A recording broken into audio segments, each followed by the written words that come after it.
pantalla. Esperen que voy a acomodando todo esto. Termina número 1.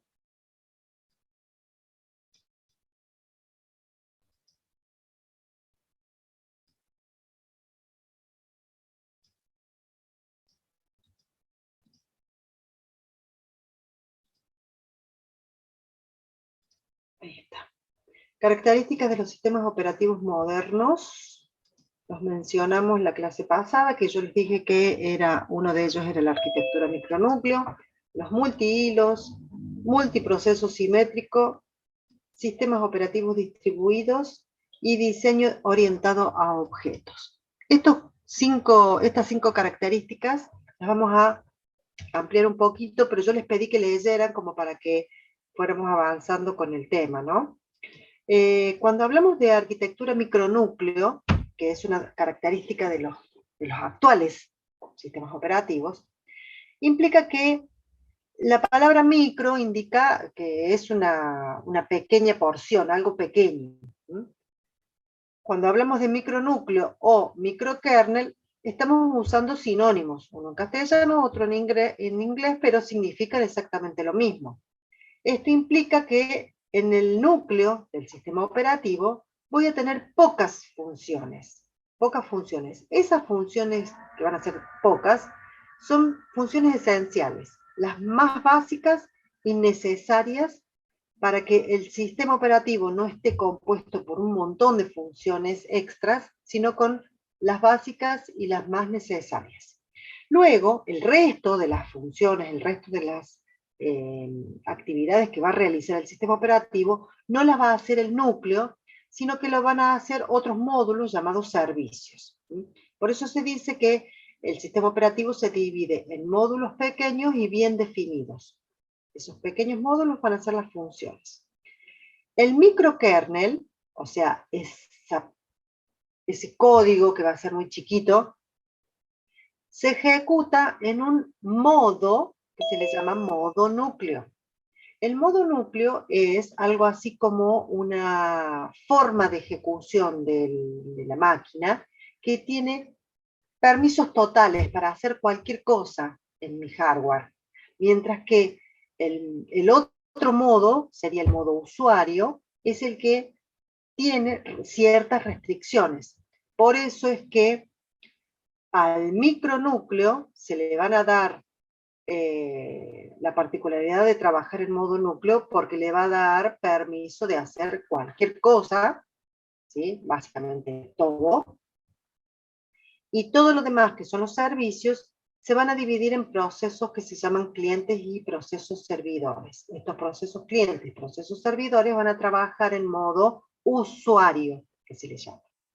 Entonces, van a separar al sistema operativo en dos partes. Hasta este momento, cuando aparecen estas características, el sistema operativo era un solo programa compuesto por muchas instrucciones. Se llegó a la conclusión de que era mucho más beneficioso separar todo lo que sea esencial y básico del resto de las funciones, y por eso es que se creó el concepto de micronúcleo. Esos servicios extras, que son parte del sistema operativo, ya no se ejecutan en un modo núcleo que le permite hacer cualquier cosa, casi todo, sino que se ejecuta en un modo que se llama modo usuario y que tiene restricciones para acceder a todos los dispositivos de hardware del sistema. Los servicios decimos que trabajan en modo cliente-servidor, ya lo vamos a analizar un poquito más en detalle. Implica que cualquier aplicación va a hacer una solicitud a un proceso y ese proceso se va a llamar servidor.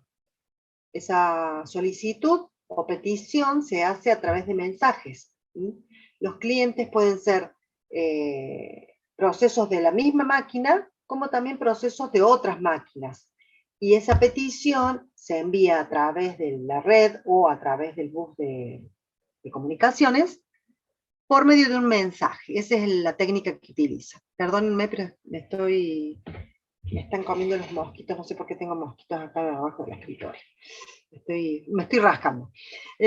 Los servicios se dividen en clientes-servidores de acuerdo a quién realiza la petición y quién entrega la información solicitada. Un proceso puede transformarse en cliente cuando solicita y otro proceso convertirse en servidor cuando entrega ese dato solicitado. El sistema operativo también trabaja con este formato, no solamente las aplicaciones de software, sino las mismas funciones del sistema operativo que no sean las del microkernel, también funcionan con este formato, con esta estructura cliente-servidor. Bien. Otra característica de los sistemas operativos modernos. Todo esto que estamos hablando, ¿sí?, son características generales que ustedes van a encontrar en todos los sistemas operativos de la actualidad y que vamos a ir analizando en detalle a medida que vamos pasando a las unidades, ¿sí? No se crean que con lo que les dije va a ser suficiente para saber todo, porque en realidad estoy dándoles como una introducción a todo esto. Otro concepto es el de multihilos. Nosotros hasta que antes de que aparecieran estos sistemas actuales, se trabajaban con procesos, con el concepto de procesos solamente. Y un proceso era un programa en ejecución. Para ello vamos a definir lo que es un programa. Un programa es un conjunto de instrucciones, ustedes ya lo saben esto porque lo han visto en programación, ¿no? Un conjunto de instrucciones dados en una secuencia lógica y con un objetivo predeterminado. Eso es un programa. Y un proceso sería un programa en ejecución con un estado, es decir, de acuerdo a cómo si se está ejecutando o no, va a tener ciertos estados, y va a tener también recursos asociados a ese proceso. Es decir, el programa sería la entidad estática que va a tener el código, pero por sí solo no hace nada, sino que tiene que tener recursos como procesador, RAM, dispositivos de entrada o salida asociados a ese programa para que se transformen en un proceso. Llamamos proceso a la entidad dinámica y llamamos programa a la entidad estática, o sea, al código. Entonces, volviendo al concepto de proceso y programa, hasta antes de los conceptos de sistemas operativos modernos, cada programa tenía un proceso que lo ejecutaba y un proceso asociado. A partir del concepto de micronúcleo, microkernel, sistema operativo orientado a objetos, multiprocesamiento, multiprogramación, y van avanzando los conceptos, surge el concepto de multihilos. ¿Por qué? Porque a un proceso lo puedo, a un proceso lo puedo dividir en varios hilos de ejecución. Esos hilos de ejecución tienen que ver con que yo puedo a ese código del programa dividirlo en partes y ejecutarlo en distintas instancias en forma concurrente, es decir, puedo ir ejecutando ciertas instrucciones de ese programa en un momento y concurrentemente, es decir, en el mismo momento o casi en el mismo momento, puedo ir ejecutando otras instrucciones. Imagínense esto. Este es un programa. Este programa tiene ciertas instrucciones. Cuando yo trabajaba con los sistemas operativos antiguos, tenía un entorno monohilo, donde ejecutaba secuencialmente estas instrucciones. Primero en la primera línea, segunda línea, tercera línea, y así sucesivamente iba ejecutando en forma secuencial las líneas del programa. A eso se le llamaba entorno monohilo. Yo puedo trabajar con un entorno multihilo, que serían distintos hilos trabajando al mismo tiempo, porque puedo dividir a este programa en partes, como subrutinas, también llamadas métodos. puedo ejecutar una subrutina, una segunda subrutina o una tercera, y cada una va a tener su secuencia de ejecución paralela a la otra. A eso se le denomina entorno multihilo. Este es el concepto de multihilo, técnica donde un proceso ejecutando una aplicación se divide en hilos que se ejecutan concurrentemente. Ese sería el concepto de multihilos. No se preocupen si todo esto que yo les comento no les queda del todo claro, porque son conceptos que vamos a ir siguiendo trabajando en las unidades 2, 3, etc. Hilo. Contexto de ejecución que se planifica de manera independiente. ¿Cómo es esto? Trabajamos con multihilos, pero el hilo es un contexto que se planifica en forma independiente. Sí, porque en realidad surge aquí el concepto de hilo como si fuese un proceso independiente de los otros.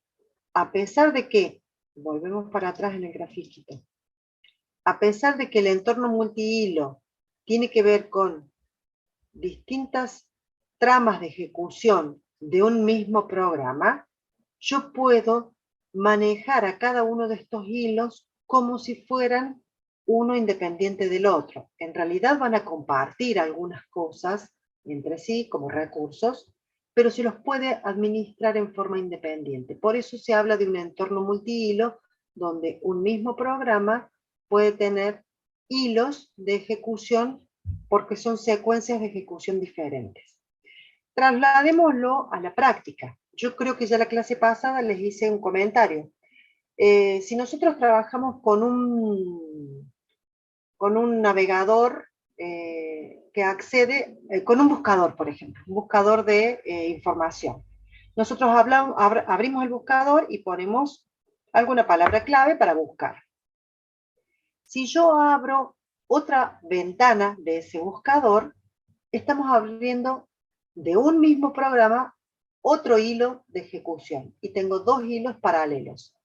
Y puedo abrir un tercero y un cuarto y tener todos esos hilos de un mismo programa ejecutando en un mismo momento. Si quieren hacer alguna consulta, alguna pregunta, levanten la mano. ¿Sí, chicos?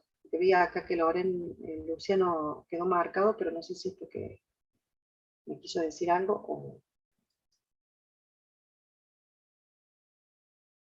A ver, como dice Juan José dice que cambien el estado natural de ejecución del programa, sería.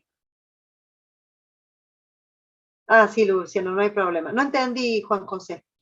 Yo me refiero a que si un programa se ejecuta de forma lineal, digamos, cuando nosotros llamamos a una subrutina, que sería en el caso de los multihilos, en ese caso va a la subrutina, ejecuta la subrutina y luego vuelve al programa original. Entonces, Claro, multihilo se estaría refiriendo a eso. no. Esa sería una ejecución de monohilo, porque es un mismo programa que yo voy ejecutando, salgo y vuelvo y sigo ejecutando. Puede haber subrutinas porque hay en el código hay algún salto y me dice siga con la línea tal. Entonces tiene que saltar y seguir con esa línea y después volver. Ahí no estoy trabajando con multihilo. Eso sigue siendo monohilo porque es una misma secuencia, ¿sí? Eh, ya voy con Gabriel. El multihilo tiene que ver con que yo puedo ejecutar una subrutina y repetir esa misma subrutina en otra ejecución similar con otros datos, por ejemplo. O tener dos subrutinas diferentes y ejecutarlas tantas veces como sean necesarios porque están aisladas una de la otra, están separadas con un entorno de programación diferente, obviamente, porque eso se programa separado. Ustedes cuando han programado hasta ahora, ¿no han trabajado con multihilo? ¿O han trabajado solamente con un entorno monohilo, es decir, una sola secuencia? Claro. Bueno, esas subrutinas que les llaman ustedes, podrían ser hilos, dependiendo de cómo están implementadas. Profe, Eh, perdón, Sí, No me termina de cerrar, o sea, que en sí, como que es el hilo. O sea, los ahora, hilos ahora le son doy parte. los ejemplos, ahora le doy los ejemplos y vemos si te cierra la idea. Acá dice Juan Gabriel, esto tiene que ver con la arquitectura del CPU, es decir, los CPU de hoy en día tienen núcleos e hilos. No, la arquitectura del CPU tiene que ver con el multiprocesamiento. Ya vamos a tocar ese tema, pero los hilos tienen que ver con que yo puedo trabajar conceptualmente varios programas al mismo tiempo, aunque tuviera una misma CPU, una sola CPU. ¿Sí? Ya voy al tema de varios CPU, varios núcleos. Por ejemplo, yo tengo un navegador, como les dije. Yo abro un programa, es un solo programa, que es el navegador o un buscador, les dije yo, un buscador. Y puedo abrir varias ventanas de ese buscador. El buscador va a estar cargado en la memoria una sola vez. Ese programa, con ese código, se carga una sola vez. ¿Y qué pasa? Ese código de donde dice primero ir a la URL, después buscar la palabra, después traer la información, todos esos pasos están escritos una sola vez en un solo programa. Ese programa se carga una sola vez en la RAM. Pero cuando yo busco una palabra, creo un hilo, y cuando busco la segunda palabra, creo un segundo hilo. Es decir, que voy a tener un solo programa cargado con datos diferentes. Esos datos diferentes, que son los estados, sería el entorno multihilo. Un solo programa cargado una sola vez, pero con datos específicos para un hilo y específicos para otro hilo. No sé si ahora te queda más claro. Otra forma de hilos, que también es válida y funciona totalmente diferente, es una misma aplicación con esas subrutinas que ustedes me plantean. Por ejemplo, el Word. El procesador de texto tiene un intérprete que me permite a mí escribir con el teclado y recibir esas letras y armar la palabra y el texto que estoy escribiendo. Pero el Word, al mismo tiempo, tiene una rutina que hace el control de la ortografía. Esa rutina del control de la ortografía no la hace el que me permite escribir, la hace otra parte del programa Word. Entonces ahí yo tengo dos hilos que están conviviendo.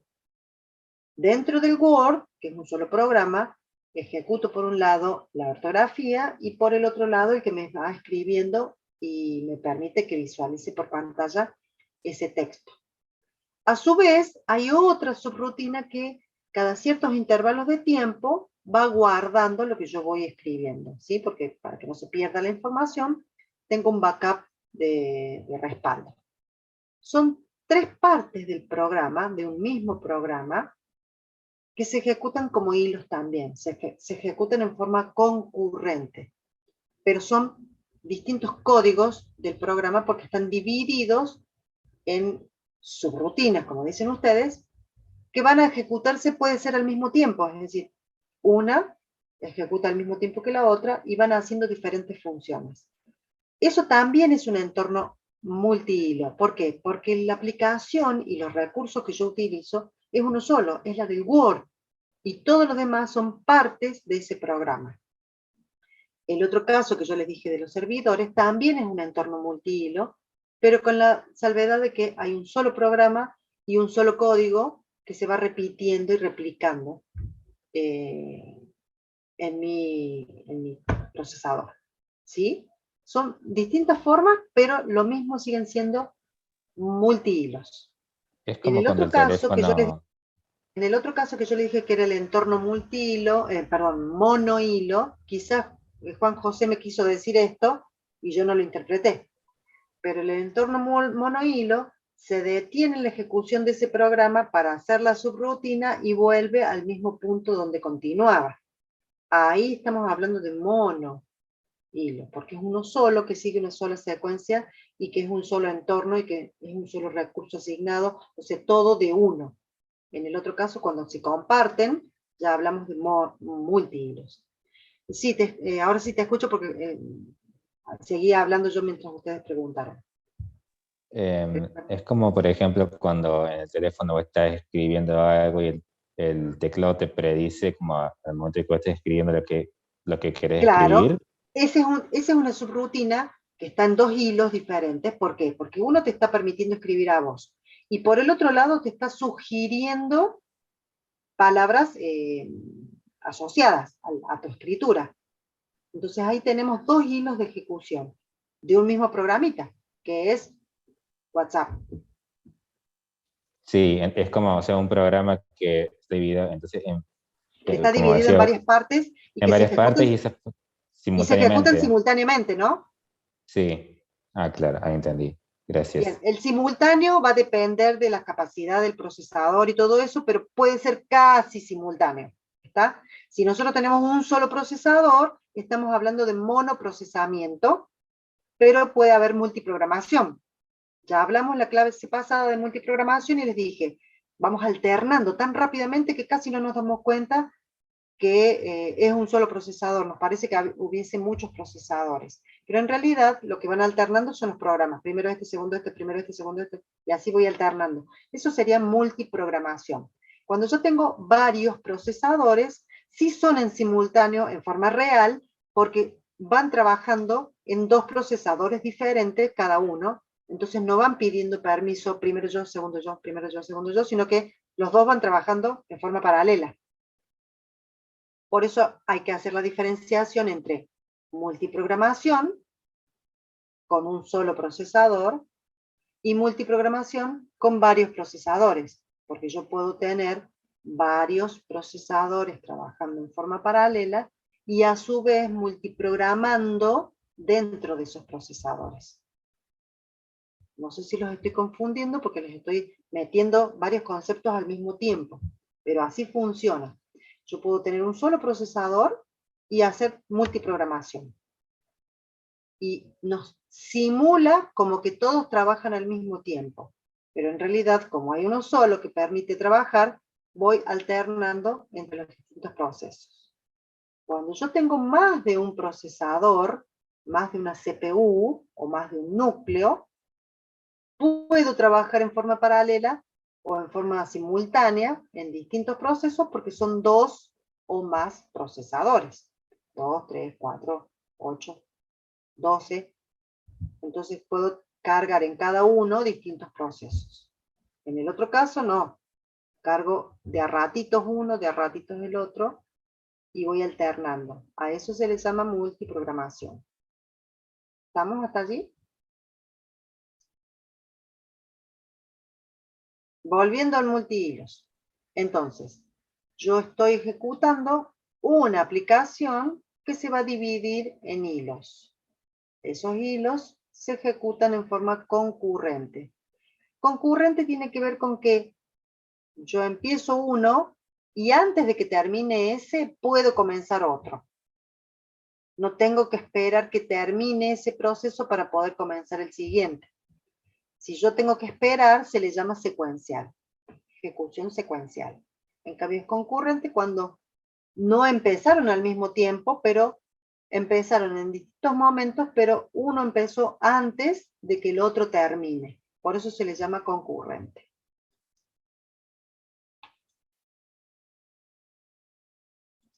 Esto ya lo habíamos dicho. Un hilo se ejecuta secuencialmente, ¿sí? Un hilo se ejecuta secuencialmente y es interrumpible para que el procesador pueda ceder el turno a otro hilo.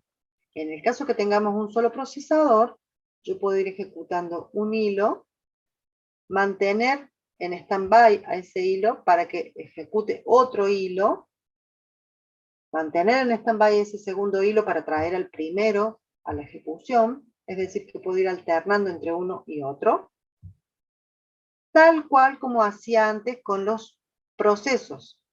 Por eso, muchas veces se les llaman subprocesos a los hilos.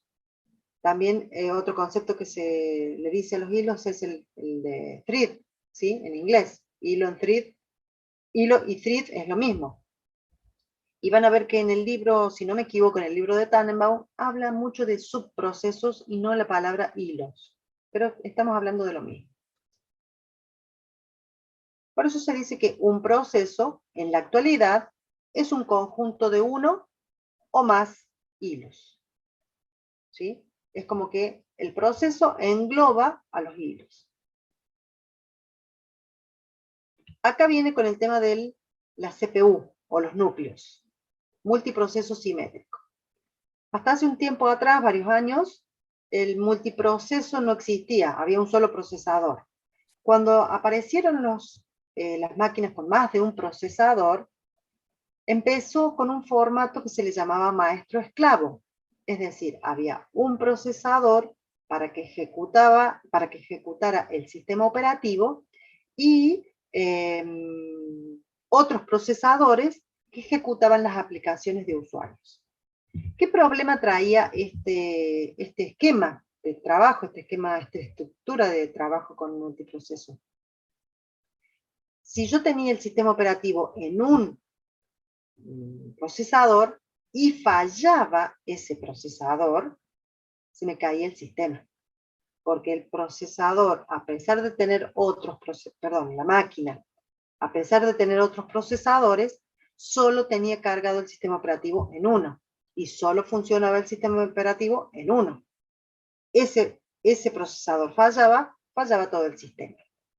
En la actualidad, eso se mejoró y se logró de que los sistemas operativos ejecuten en cualquiera de los procesadores que tenga la máquina. Es decir, tengo 5, a ver si está el grafiquito acá. Tengo 5 procesadores, 6 procesadores, supongamos que generalmente son pares. Y el sistema operativo puede estar acá en un momento, en otro momento puede estar acá, y en otro momento en cualquiera de estos. Entonces, si falla un procesador, supongamos que el P1 falla, lo dejo fuera de servicio y va a seguir funcionando el procesador 2, el 4, el 5, el 3, y el 1 no va a ejecutar porque está fallando. Entonces, en ese caso, yo hablo de multiprocesamiento simétrico porque todos los procesadores tienen la capacidad de ejecutar cualquier proceso. En el caso anterior, que no era el multiproceso simétrico, era el maestro-esclavo, solo un procesador era el que ejecutaba el sistema operativo y el resto las aplicaciones. Bien, acá decimos que el multiproceso simétrico generalmente se asocia, sí. ¿Qué hay casos, esos casos donde dice, bueno, la computadora, el explorador de Windows ya dejó de funcionar? ¿Eso es porque fallan todos los procesadores? ¿Cómo no te escucho? No te escuché. Cuando veo, por ejemplo, a veces que el Windows como que se traba y dice el explorador de Windows va a dejar de funcionar, ¿eso es porque fallan todos los procesadores? No están fallando los procesadores, lo que está fallando es el programa. ¿Sí? Generalmente Windows es uno de los programas que en la actualidad ha mejorado muchísimo, pero siempre tuvo muchas fallas de ejecución y que se detenía, que se clava, ¿sí? O sea, está funcionando de bien que esté funcionando, dejó de funcionar. No es un sistema muy estable. En la actualidad, las últimas versiones de Windows han mejorado muchísimo con respecto a ese tema y tienen pocas fallas, pero no es de los más estables. Esa falla que vos me decís no tiene que ver con los procesadores, sino con que el código llegó a un punto donde se despelotó y falló, nada más que por eso. Cuando hablamos de multiproceso simétrico, generalmente estamos hablando de una sola máquina que tiene varios procesadores y que a través del bus del sistema se comunican y comparten la memoria. Es decir, tengo una sola memoria RAM y varios procesadores. A eso nos estamos refiriendo con multiproceso simétrico, ¿sí? Profe, disculpe. Soy Tomás Astaldi, acabo de llegar de la Facu. Ah, Tomás, bien. Ahora Sí, te anoto acá, Gracias. pero- Dale. ¿Qué cursas, Tomás? ¿Qué era que me habías dicho que cursas? Perdóname que te pregunte de Comunicación. nuevo. Eso. Yo todavía me voy olvidando. Después en la próxima ya me voy a acordar. Bueno,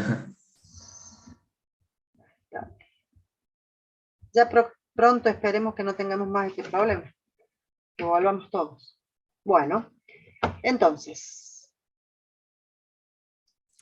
Profe, disculpe los Sí. molestes. ¿Podría repetir rápido qué era el multiproceso simétrico? Porque se me tuve que ir un rato a hacer una cosa y volví a ver. O si no, lo busco en el libro. Bien, acá está. Mira. Múltiples procesadores que comparten la misma memoria principal y dispositivos, es decir, tengo varios núcleos en una misma máquina. ¿Sí? Las máquinas de la actualidad, las nuevas, trabajan con multiprocesos simétricos. Yo tengo núcleos, 2, 4, 8, 12, y esos núcleos están capacitados para ejecutar el sistema operativo en cualquiera de ellos. ¿Está? Ujú. Eso sería Augusto, el procesamiento simétrico. Están interconectados por el bus de comunicaciones entre ellos, de manera que se van comunicando para decir, me toca a mí, voy yo a hacer esto, yo hago esto otro, se van comunicando entre ellos, y todos los procesadores pueden ejecutar las mismas funciones. No hay ninguno que tenga una jerarquía mayor al otro, que fue lo que les dije yo, que en el maestro esclavo sí funcionaba así. Había un maestro que Sí, que era donde ejecutaba... estaba el sistema operativo y el resto hacía las otras Exacto, funciones. exacto. El maestro ejecutaba las funciones del sistema operativo y los esclavos eran los que hacían las otras funciones de las aplicaciones. Entonces fallaba el maestro, chao, moría la máquina. En este caso, el multiproceso simétrico es una mejora, de acuerdo a que si un procesador falla, los otros siguen funcionando y pueden cumplir las mismas funciones que el primero que falló. Bien, Genial. Gracias, ventajas. profe. Ventajas. El rendimiento. Algunas partes del trabajo pueden ejecutarse en paralelo. Al tener varios procesadores, yo tener también subrutinas, puedo hacer distintas subrutinas en distintos procesadores y trabajar de forma mucho más veloz, más rápida. La disponibilidad. En casos de fallo no me detiene la máquina. Crecimiento incremental. Yo puedo añadir procesadores adicionales y darle más potencia a mi máquina. Hay ciertas limitaciones, obviamente, pero si yo compro una máquina que te dicen es expansible a tanto, es porque yo puedo comprar más procesadores y hacerle el agregado para que crezca la potencia de mi máquina. Y la escalabilidad es la variedad de productos basados en el número de procesadores. Ustedes saben que todas las aplicaciones que nosotros vamos adquiriendo, vamos utilizando, van consumiendo siempre más procesamiento. Es como que necesitan más tiempo de procesador para realizar cosas, porque cada vez son más complejas.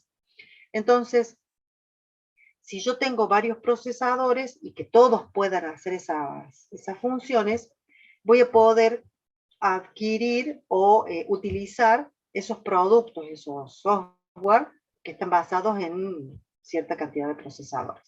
Fíjense que si ustedes tienen un solo procesador que tenga su máquina, no van a poder aplicar, por ejemplo, la selección de qué procesador va a elegir a ejecutar tal cosa. Eso lo van a ver en la parte práctica, en uno de los ejercicios que van a hacer, donde pueden decir qué software va a ejecutar cada procesador y decir, bueno, todo lo que tenga que ver con el Word lo hago en el procesador 1, en el 2, todo lo que tenga que ver con esto lo hago en el 3 y en el 4, y así puedo ir discriminando. Obviamente, cuando yo tengo un solo procesador, todo lo va a hacer ese procesador, el tiempo que va a demorar va a ser mayor, ¿por qué? Porque voy alternando los distintos procesos para que lo ejecute uno solo. Ahí voy a ir aplicando multiprogramación. De todas formas, tampoco voy a poder ejecutar tantos procesos como cuando yo tengo multiprocesadores, ¿sí? Otra característica, sistemas operativos Profe, distribuidos. ¿Sí, Lucas? no, un chico pregunta si, con lo que decía anteriormente, si tienen que ver los núcleos de los procesadores. Sí, los núcleos son los procesadores. Cuando se le dice tantos núcleos, estamos hablando de tantos procesadores. Claro. Está mal denominado núcleo, porque en realidad el núcleo se le llama al kernel del sistema operativo. Pero también le dicen, desde el hardware le dicen núcleos a los procesadores. Claro. ¿Sí? Tu máquina tiene 2 núcleos. En realidad son 2 procesadores. Tengo 4 núcleos, son 4 procesadores. Es lo mismo, son sinónimos. No son sinónimos, pero se los usa como si fueran sinónimos.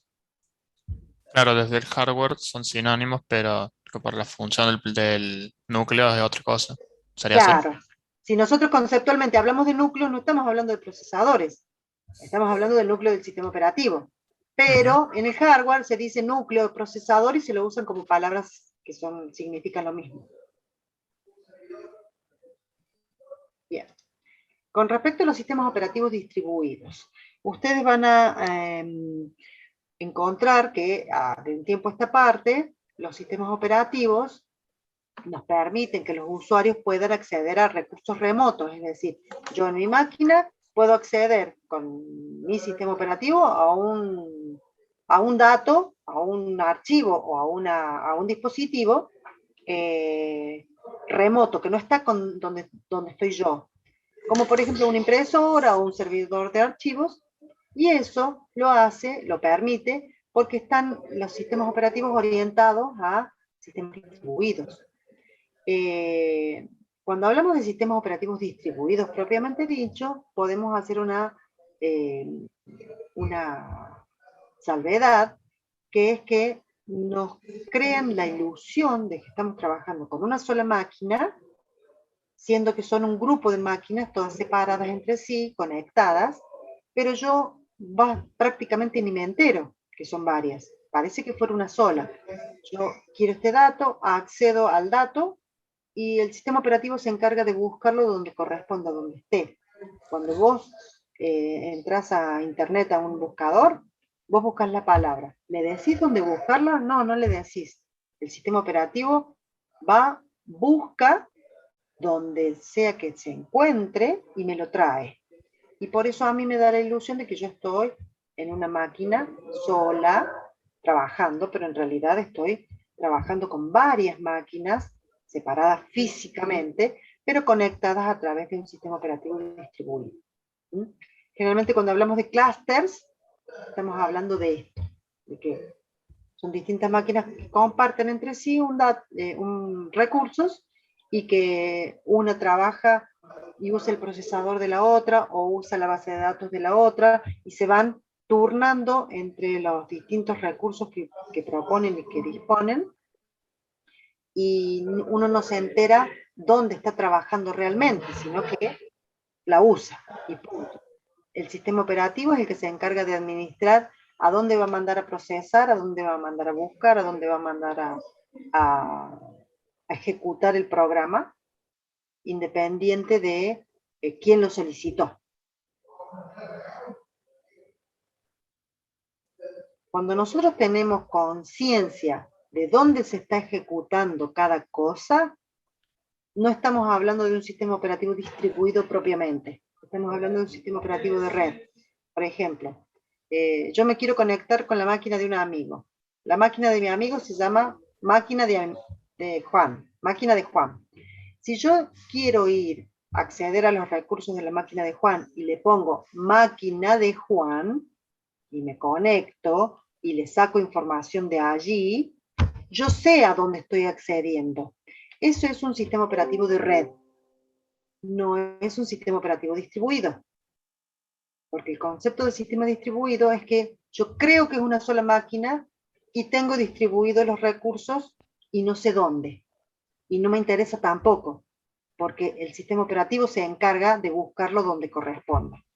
Cuando yo accedo a un recurso, que sea, ya sea impresora, ya sea base de datos, lo que fuese, de alguien y sé a dónde entro, porque tengo que poner el nombre de a dónde voy a ir, allí estoy usando un sistema operativo de red, que está orientado a distribuido, pero no es distribuido. Es algo similar.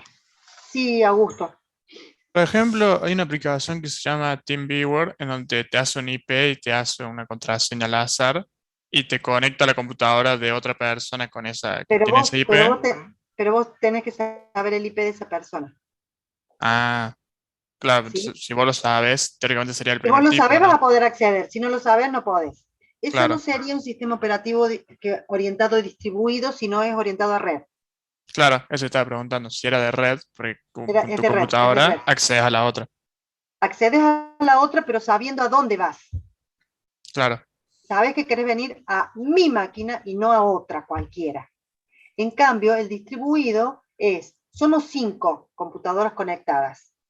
Yo quiero realizar un procesamiento de cálculo de derivadas integrales de una base de datos. ¿Sí?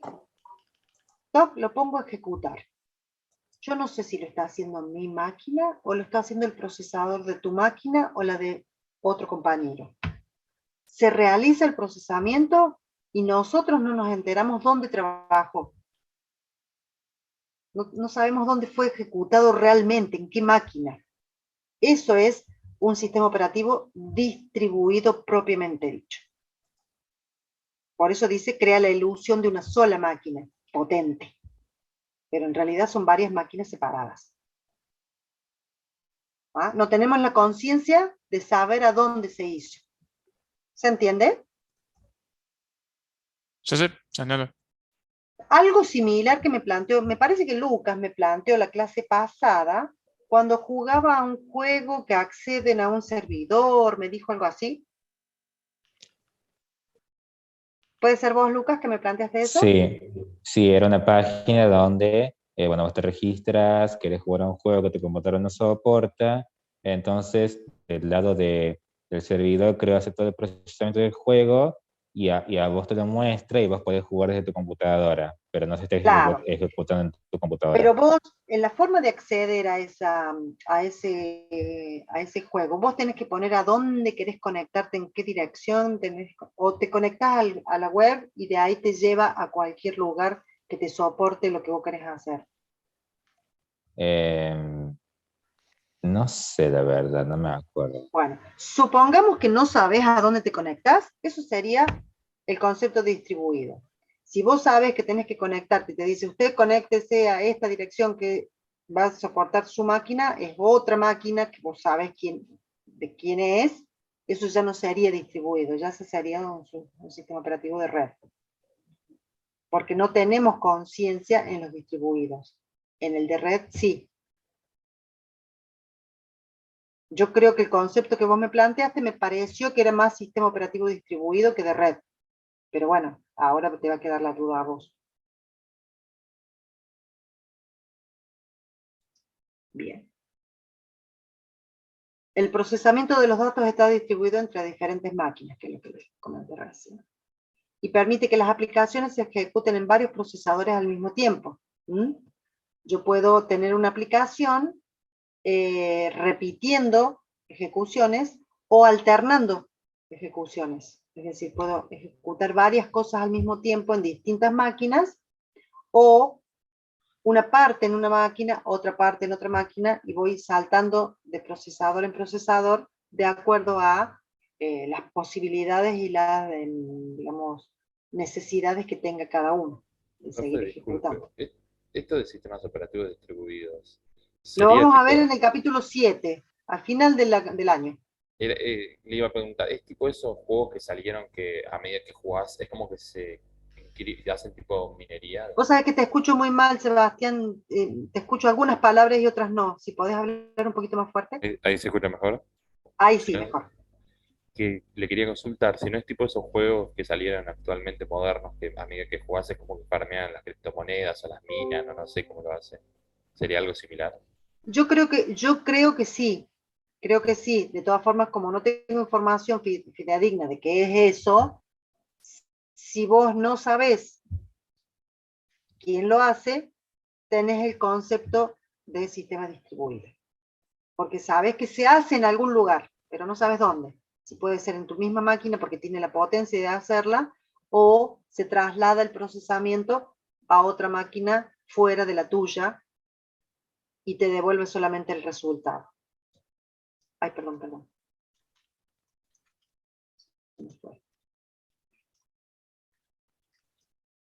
Diseño orientado a objetos, que es la quinta característica que tienen casi todos los sistemas operativos actuales. Se les llaman sistemas operativos modernos, pero son los actuales. La quinta característica es el diseño orientado a objetos, que facilita el desarrollo de las herramientas distribuidas y los sistemas operativos distribuidos. Ustedes hasta ahora ya están trabajando con el diseño orientado a objetos.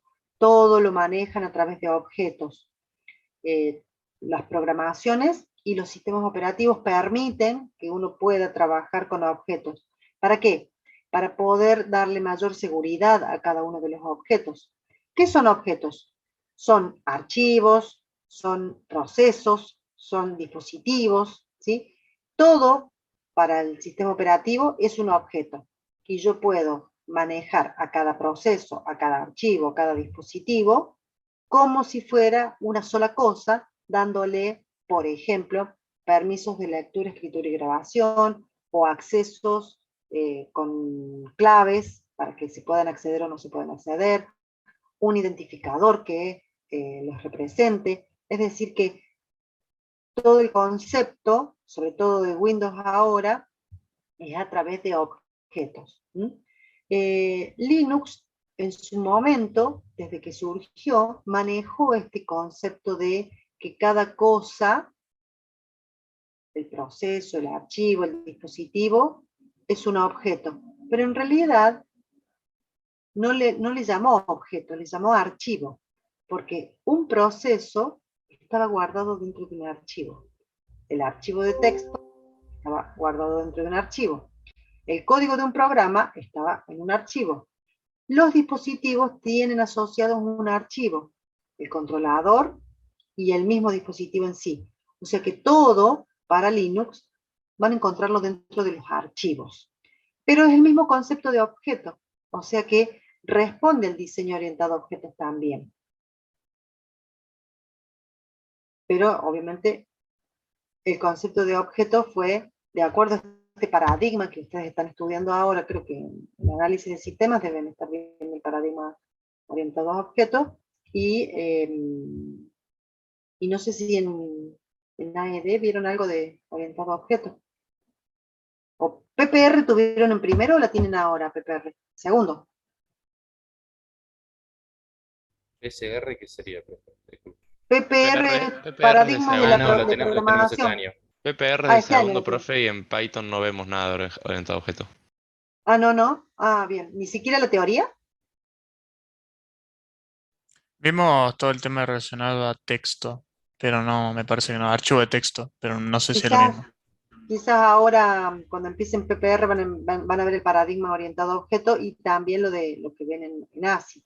Lo que pasa es que, claro, recién están incursionando en las primeras clases. Sí, Esto van a ver profe. que... En PPR ves todo orientado a objetos y en AED no, ves todo estructurado. En AED todo estructurado, claro. Claro. Bien, de todas formas no se preocupen, van a entender el tema del paradigma orientado a objeto, y eso, cuando lo entiendan, van a saber que se aplica también a los sistemas operativos. Los sistemas operativos permiten en la actualidad que se pueda trabajar de esa forma, porque antes también los sistemas operativos eran secuenciales, entonces no permitían que cada cosa fuera manejada independiente de la otra. Bueno, son todas ventajas que fueron características que se transformaron en ventajas porque fueron cosas que fueron mejorando. El tema del objeto puede controlar la exclusividad de los accesos, es porque yo al tener un objeto, el proceso sea un objeto, el archivo sea un objeto, el dispositivo sea un objeto, puedo decir, Juancito no puede acceder a estos objetos y Pedrito sí puede acceder a estos objetos. Entonces tengo formas de trabajar los accesos de un usuario a otro a distintos objetos. Esto era de la clase pasada. No se ilusionen. Sí, creo que alguien levantó la mano. Era para comentar algo, pero no hay problema. Dale, dale. Era, por Vamos ejemplo, a... a mí me pasa con el hecho de orientado a objetos, que uno tiene un permiso y otro no. A Claro, mí, por bueno. ejemplo, Windows Defender no me lo deja ejecutar cuando yo quiero, sino que me dice que te ha limitado el usuario. Eso sería, por ejemplo. Claro, porque vos tenés un usuario que sí le permite y a otro usuario que no. Dependiendo del usuario que le hayan dado permiso, ese lo puede ejecutar y el usuario que no tiene permiso no va a poder ejecutarlo. Lo mismo cuando queremos abrir un archivo. Podemos abrir un archivo si tenemos permiso para abrir ese archivo, si no, no lo vamos a poder acceder. Y eso va a depender del usuario. Todo esto también lo vamos a ver cuando entremos a la unidad de seguridad, pero ustedes mismos en la parte práctica van a entender este concepto cuando vean la parte de permisos, que lo van a ver ahora a mitad de año, quizás antes del primer parcial, o antes o después del primer parcial, pero ahí, muy cerquita. Generalmente se toma en el primer parcial la parte de permisos, pero por ahí no se llega, entonces hay profes que no lo dan.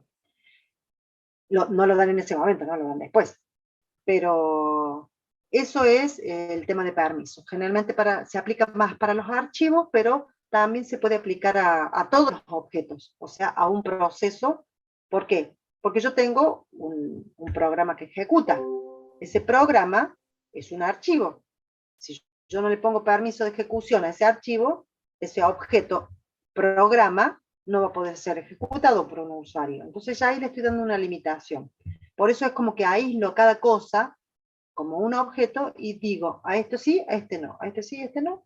Y yo con eso controlo los accesos a todo el mundo. Por supuesto, deben existir estructuras que carguen todo esto, que quién puede y quién no puede. ¿Está? Es bastante complejo. A medida que vayamos avanzando, van a ir viendo en la teoría y lo van a ir viendo en la práctica también, de cómo se maneja todo esto. Bien, Filmina 2, de la clase de hoy.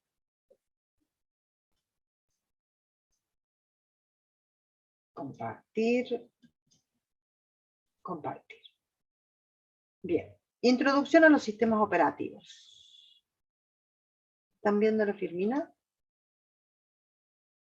Sí, profe, estamos bien. Bien, esperen que lo presente bien porque no... Ahí está. Bien. Vamos a ver lo de Windows, ¿sí? La reseña histórica es como una muestra nada más, no hace falta que les diga. Los dos sistemas operativos más predominantes son el Linux y el Windows. Esta es la evolución de Windows. Fíjense que a partir del 90, más o menos 92, empezó a aparecer el Windows NT, 3.1 se llamaba, y antes de esto existía un sistema operativo que se llamaba DOS. Era un sistema operativo monoprogramación, ¿sí? Obviamente monohilo también. Y a medida que fueron avanzando, fueron apareciendo los distintos sistemas operativos, y este grafiquito está incompleto porque obviamente paró en el 2015, porque fue cuando hicimos esta Filmina y nunca más la actualizamos, porque ustedes saben que ya empiezan a aparecer los distintos sistemas operativos de Windows, ¿sí? 2000, XP, 2003, Vista, 2008, Windows, Server 2008, perdón, Windows 7, Server 2012, Windows 8, Windows 10, Windows 11, y están faltando los últimos. Y con Linux, Linux apareció originalmente en los últimos años de la década del 60, principio del 70, con Unix, ¿sí? Es la base de todos los Linux.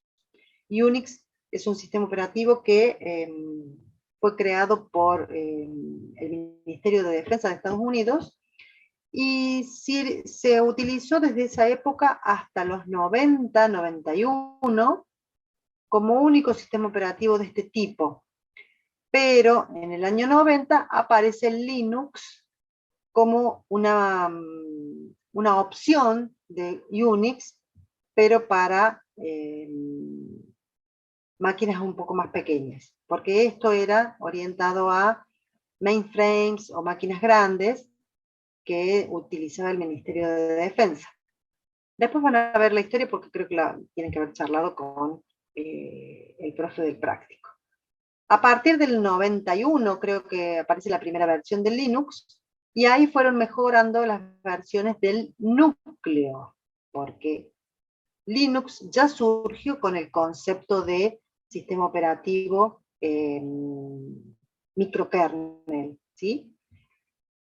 Y el microkernel es lo que nosotros le llamamos kernel o núcleo, tiene las funciones básicas que les dije, y por eso es que existe ese núcleo que comparten distintas distribuciones, y las distribuciones serían esos servicios extras que también forman parte del sistema operativo, pero que pueden ser diferentes de una distribución a la otra. ¿Sí? ¿Se entiende esto? Tengo un núcleo común y las distribuciones, Red Hat, SUSE, Ubuntu, Debian, Fedora, no me acuerdo de los otros nombres. Bueno, cualquiera de las otras. Las subversiones de Ubuntu, Kubuntu, Caldera y otros más, y los nuevos que han salido actualmente, son accesorios que se le ponen a este sistema operativo, pero el núcleo es uno solo. El núcleo es el que desarrollan los programadores de la comunidad GNU, encabezados por Linus Torvalds, que fue el creador, que sigue manteniendo el sistema operativo y actualizándolo junto con esos colaboradores que les digo, en forma gratuita. Por eso el sistema operativo también es libre, porque él quiso crear un sistema operativo de acceso libre para todo el mundo y de código abierto para que todo el mundo pueda bajar el código y analizarlo y mejorarlo, ¿sí? Lo que hacen ahora es, ese código lo estudian y tratan de encontrar las fallas, los errores, y proponen mejoras. Entonces se le envían esas sugerencias al jefe del proyecto, y puede que esas mejoras surjan en los nuevos núcleos o las actualizaciones de ese núcleo, que en este caso acá dice 4, pero la versión 5 es la última del núcleo. ¿Sí? Ya no está en la versión 4, sino en la versión 5. El año pasado apareció. Perdón, en el 2020. Bueno, esto con respecto a la evolución histórica de Windows y de Linux. Vamos a ver un poquito más de Windows, porque ustedes en Linux lo van a analizar en la práctica. Con respecto al sistema operativo Windows, decimos que trabaja con una estructura o tiene una estructura modular, es decir, que tiene partes bien diferenciadas, y eso le brinda flexibilidad, una potencia mayor para adaptarse. Separa en dos grandes grupos, lo que se llama subsistemas de entorno y lo que se llama sistema operativo propiamente dicho. El sistema operativo propiamente dicho se ejecuta en modo núcleo. ¿Se acuerdan que yo les mencioné hace un rato del modo núcleo?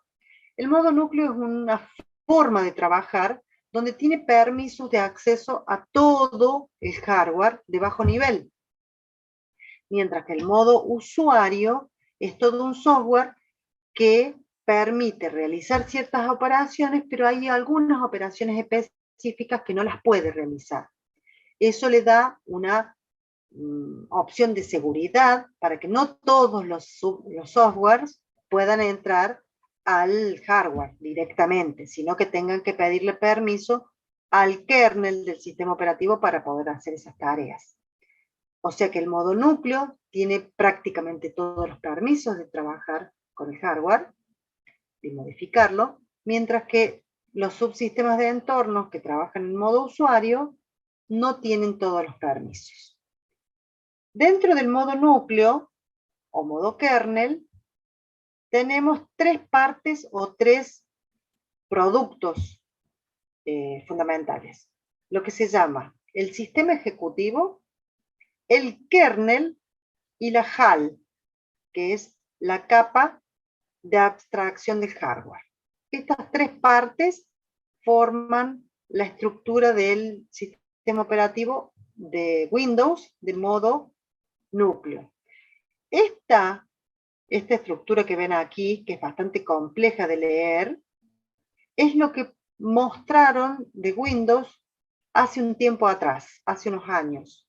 Antes, Windows no descubría, no mostraba cómo era internamente el sistema operativo. Así que nadie podía saber qué tenía adentro, ¿sí? Funcionaban y no tenían, obviamente no proponían el código porque es un sistema operativo comercial. Entonces, todo el mundo podía hacer cosas, pero solamente lo que le permitía, pero no ver en su interior. Linux es un sistema operativo abierto, por lo tanto ese sistema operativo te permitía saber cuál era su estructura interna y permite también estudiarlo. Con el paso del tiempo, Windows abrió esa puerta y dijo, bueno, este es el formato estructural del sistema operativo Windows para que puedan entender de qué se trata. Esto fue hace unos años nada más. Bien, este gráfico está sintetizado en este próximo gráfico. Acá está más simple de leerlo. Tenemos esta línea negra que separa las partes del sistema operativo Windows que trabajan en modo usuario y las partes del sistema operativo que trabajan en modo núcleo. ¿Sí? ¿Cuáles eran las partes? El sistema ejecutivo, el kernel y la capa de abstracción. También, que no se las mencioné anteriormente, están los controladores de dispositivos que trabajan en modo núcleo y el gestor de ventanas y sistemas gráficos que trabajan en modo núcleo. Por lo tanto, estas tres capas, sistema ejecutivo, kernel y capa de abstracción de hardware, se consideran el núcleo del sistema operativo Windows, pero los controladores de dispositivos y el gestor de ventanas trabajan en modo núcleo. No son parte del núcleo, pero trabajan en modo núcleo. Por lo tanto, hago esta salvedad porque son 5 módulos que trabajan en modo núcleo, pero los núcleos son estos tres: el sistema ejecutivo, el kernel y la capa de abstracción. Los demás son procesos de servicios o procesos servidores para el núcleo. Nada más que trabajan en un modo núcleo. Sí, Augusto. Había dicho que el kernel, la HAL y el sistema operativo son parte del núcleo, pero los otros no. Son parte del núcleo, sí. Bien. Se le llama kernel al kernel propiamente dicho, que son algunas funcioncitas, el sistema ejecutivo y la capa de abstracción de hardware, que fue lo que les dije en la primera filmina, ¿sí? La anterior.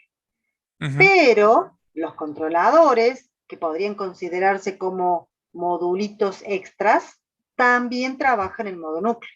No son parte del núcleo, pero trabajan en modo núcleo.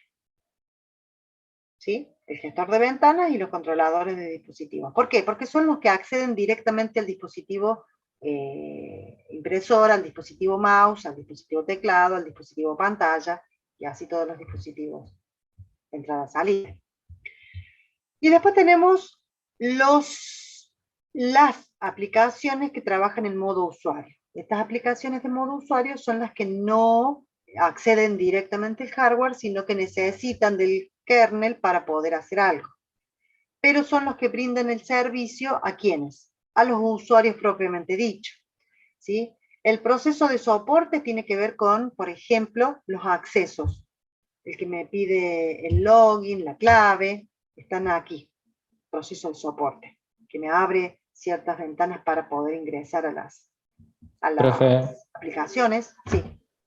El modo núcleo sería como vio el administrador, Cuando te dice, por Modo ejemplo, exactamente, sería como un modo administrador, pero para el sistema operativo. sí, como por ejemplo cuando te dice necesita permiso del administrador para ejecutar este programa, ¿es eso? No, No. es como si fuera eso, pero no es eso.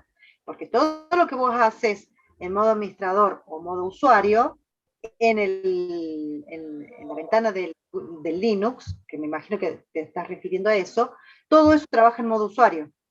Nada más que son distintos permisos de acuerdo al nivel de jerarquía que tengas. Sí, yo hablaba ¿Sí? en modo Pero lo de Windows, no de Linux. de todas formas, Ah, son, digamos, permisos de acuerdo al usuario. ¿Sí? claro. Ahora bien, esto es modos de ejecución del procesador. El procesador tiene una, ¿cómo se dice? Bueno, no me sale la palabra, una teclita, no me acuerdo la palabra ahora, un interruptor que le hace trabajar en modo usuario o en modo núcleo. Ese interruptor del procesador se activa cuando el proceso es modo usuario, se activa cuando es modo núcleo y se desactiva cuando es modo usuario. Cuando activo el modo núcleo, le permite ejecutar funciones básicas de bajo nivel para poder acceder a los dispositivos y al hardware. Cuando trabaja una aplicación cualquiera, desactiva esa posibilidad porque no le da a la aplicación la posibilidad de trabajar a bajo nivel, sino que trabaja con el modo programación, modo lenguaje de programación. En cambio, en el otro caso, se trabaja con assembler y códigos de bajo nivel. Pero todo tiene que ver con el modo de ejecución del procesador, de la CPU, ¿sí? Que tiene un bit, no es un interruptor, es un bit que se activa y desactiva de acuerdo a qué le va a permitir hacer y qué cosas no. ¿Sí? Lo que vos planteaste es permisos de ejecución dentro del modo usuario, que puede tener un administrador o puede tener un usuario común. Obviamente el administrador tiene más permisos, pero el administrador es una persona, no es un proceso que accede al procesador. ¿Se entendió, Lucas? Medio, ¿no? ¿Se entiende? Bien. Dentro de los procesos que se trabajan en modo usuario, tengo las aplicaciones de usuario, el Word, el Excel, el PowerPoint y todas las aplicaciones que ustedes quieran. Después tenemos los subsistemas de entorno. Los subsistemas de entorno son los que permiten que todas las aplicaciones utilicen las DLL, por ejemplo, las API. Los procesos de servicios, cuando nosotros queremos mandar imprimir algo, ¿sí? Accedemos a ese proceso donde me dice la impresora está apagada, la impresora está prendida. Todo eso son procesos de servicios. Las DLL o bibliotecas. Todo eso trabaja en modo usuario, es decir, que no tiene los permisos totales de afectar al hardware. Tiene solamente permisos para realizar tareas, pero que le tiene que pedir permiso para realizar ciertas cosas al sistema operativo, propiamente dicho. En cambio, el sistema propiamente dicho es el que accede directamente al hardware y no hay otro límite. Accede todo. Bien, hasta acá llegamos. A ver, componentes. Bueno, eso es lo que acabamos de ver, pero lo voy a dejar. ¿Por qué lo voy a dejar? Porque ya no llegamos y quiero que hagan el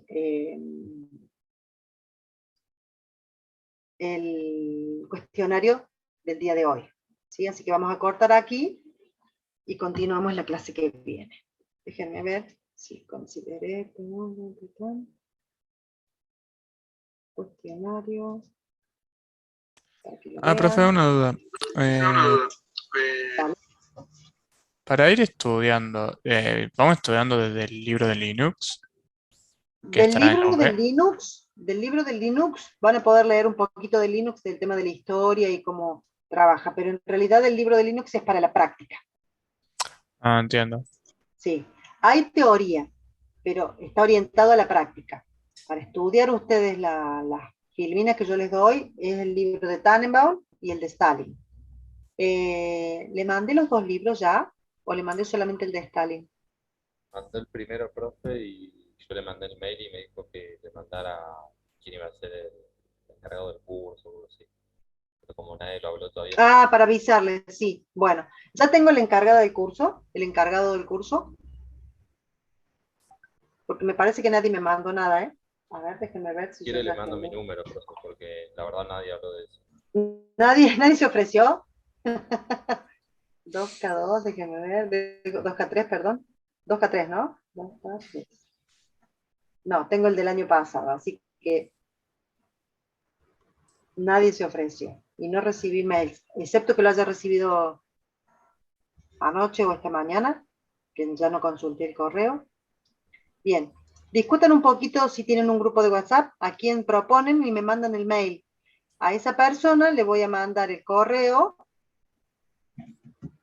o a vos, Sebastián, como vos quieras, pero yo le voy a avisar a esa persona para que se comunique y les diga, bueno, ya tengo el segundo Después te libro. mando por De todas correo. formas, no se preocupen porque el libro que les mandé, que fue el de Stalin, es para la primera unidad.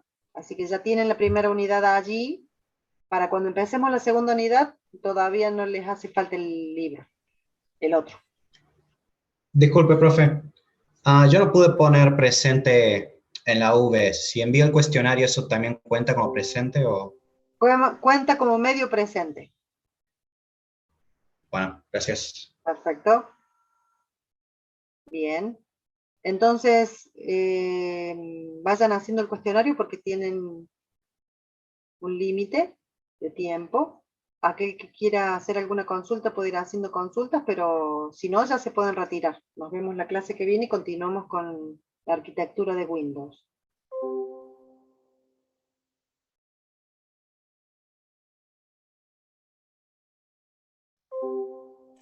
Profe, disculpe, ¿la PPT la sube hoy? Sí, ahora subo la de Windows, la subo hoy.